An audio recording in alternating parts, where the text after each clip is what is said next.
মদন মামা আমার কাছে টাকা নেই, আমাকে একটা লটারি দিন না, আমার অনেক দিনের ইচ্ছা, আমি লটারি কেটে একটি আইফোন জিতে নিব। বাচ্চা, আমার এখান থেকে লটারি কিনলে তুমি ঠিকই আইফোন পাবা, কিন্তু এই লটারি কিনতে হলে তোমার আমাকে টাকা দিতে হবে। তুমি বাসায় গিয়ে টাকা নিয়ে আসো। মদন মামা আমার বাসায় তো টাকা নেই, প্লিজ আমাকে একটা লটারি দিন না।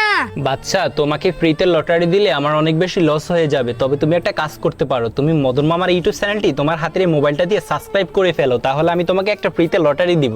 আরে সত্যি নাকি? আমি এখনই সাবস্ক্রাইব করে দিতেছি।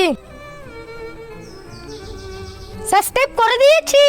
আরে ওয়াও, তুমি তো সত্যি সাবস্ক্রাইব করে দিয়েছো। বন্ধুরা, তোমরাও যদি এরকম লটারি ফ্রিতে নিতে চাও তাহলে মদন মামার ইউটিউব চ্যানেলটি সাবস্ক্রাইব করে দাও। নাও, এখান থেকে একটা টোকেন তোলো। এই যে নিন। এখন আমরা দেখি ছেলেটা আইফোন পাই কিনা। বন্ধুরা, আমার মনে হয় ছেলেটা আইফোন পাবে। তোমাদের কি মনে হয় কমেন্ট করে জানাও। IPhone iPhone iPhone iPhone iPhone iPhone iPhone, আরে এইটা তো আইফোন। অন্য ছেলেটা তো 2 পিস চুই বেলুন পেয়ে গেল। এই নাও বাচ্চা, তোমার 2টা চুই বেলুন। বন্ধুরা, তোমরা যদি এরকম ধরনের লটারি পেতে চাও তাহলে এক্ষুনি মদন মামার চ্যানেলটি সাবস্ক্রাইব করে দাও। ইয়ে।